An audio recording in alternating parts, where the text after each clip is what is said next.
Adakah Kerajaan Persekutuan sedang mengorbankan Sabah dan Sarawak demi bahasa Melayu? Adakah ini satu penghinaan terhadap semangat MA63? Persoalan panas ini timbul selepas satu cadangan mengisytiharkan versi bahasa Melayu Perlembagaan Persekutuan sebagai lebih berkuasa daripada versi asal bahasa Inggeris.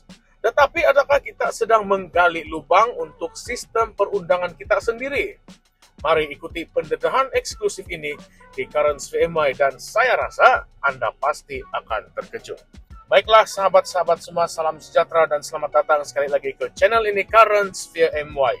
Dalam satu kenyataan keras dan penuh dengan amaran, aktivis kanan dari Sabah, Daniel John Jambun, membidas cadangan peguam Hanif Khatri Abdullah yang menggesa agar versi bahasa Malaysia BM Perlembagaan Persekutuan diangkat menjadi teks yang berkuasa dan mengatasi versi asal dalam bahasa Inggeris. Bagi Daniel, langkah ini bukan sekadar isu bahasa, tetapi juga satu ancaman besar kepada struktur perlembagaan dan hak negeri Sabah dan juga Sarawak yang termaktub dalam Perjanjian Malaysia 1963.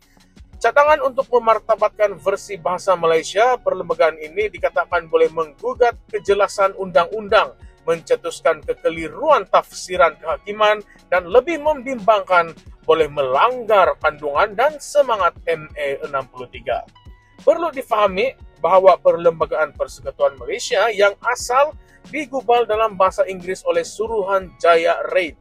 Ini dirangka berdasarkan prinsip-prinsip common law British yang kaya dengan istilah teknikal dan nuansa undang-undang yang tidak mempunyai padanan sempurna dalam bahasa Malaysia.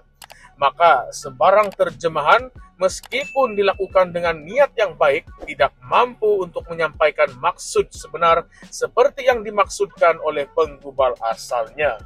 Bayangkan, jika versi bahasa Malaysia dijadikan rujukan utama dalam perundangan dan kehakiman negara, semua keputusan terdahulu berdasarkan versi bahasa Inggeris berpotensi untuk dicabar, disangsikan ataupun lebih parah, disalah tafsir. Ia membuka pintu kepada kekeliruan undang-undang, percanggahan presiden, dan potensi untuk penyalahgunaan tafsiran untuk agenda politik sempit.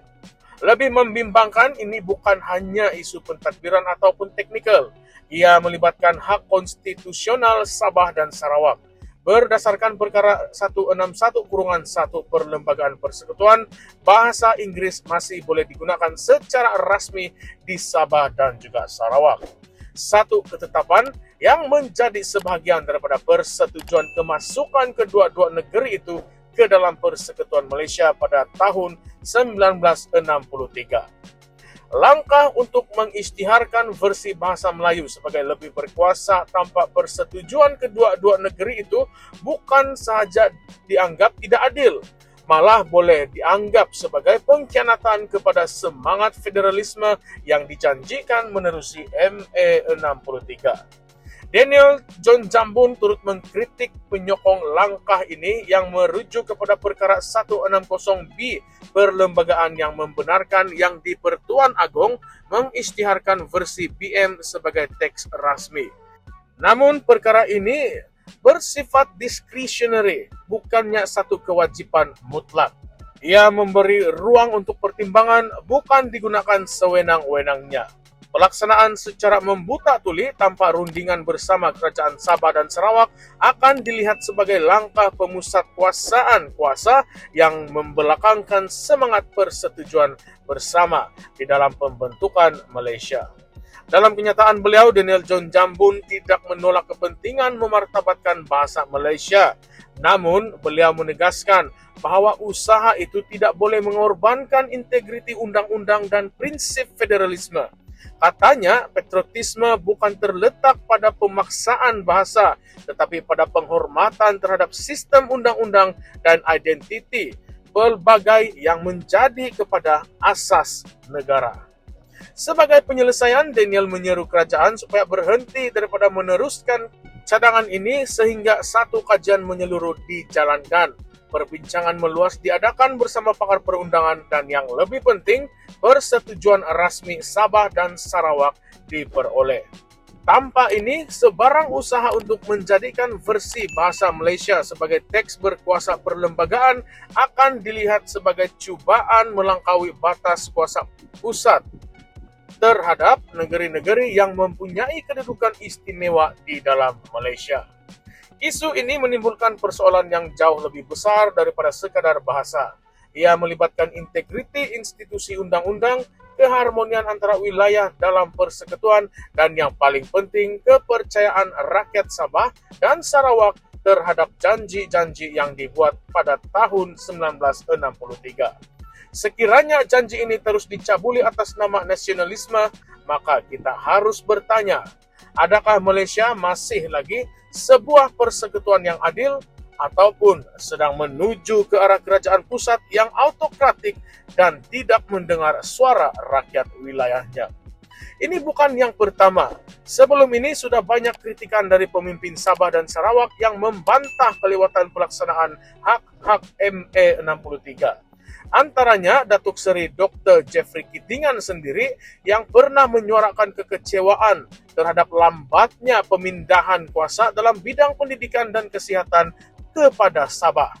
Bahkan pada Mac 2024, Ketua Menteri Sabah, Datuk Seri Haji Jinor, pernah menegaskan bahawa pengiktirafan hak negeri dalam MA63 mestilah dilaksanakan bukan hanya di atas kertas, tetapi dalam bentuk tindakan yang nyata.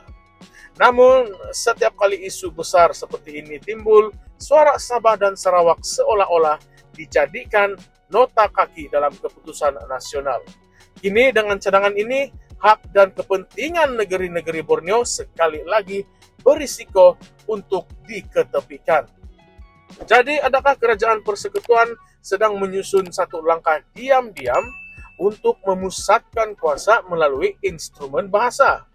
Adakah pemerkasaan bahasa Malaysia kini digunakan sebagai topeng untuk mengenepikan MA63? Jika benar kerajaan ingin mengangkat martabat bahasa Malaysia, kenapa tidak mulakan dengan memperkukuhkan pengajaran undang-undang dalam bahasa Malaysia di universiti dan bukan terus memaksakan tafsiran undang-undang negara ditukar? Adakah ini satu bentuk penjajahan semula terhadap Sabah dan Sarawak melalui cara perundangan dan juga simbolisme bahasa? Dan kawan-kawan, soalan yang paling besar, sampai bila Sabah dan Sarawak hanya dijadikan pemerhati di dalam isu-isu penting negara yang menyentuh akar persekutuan? Apakah pandangan dan pendapat Anda tentang isu ini?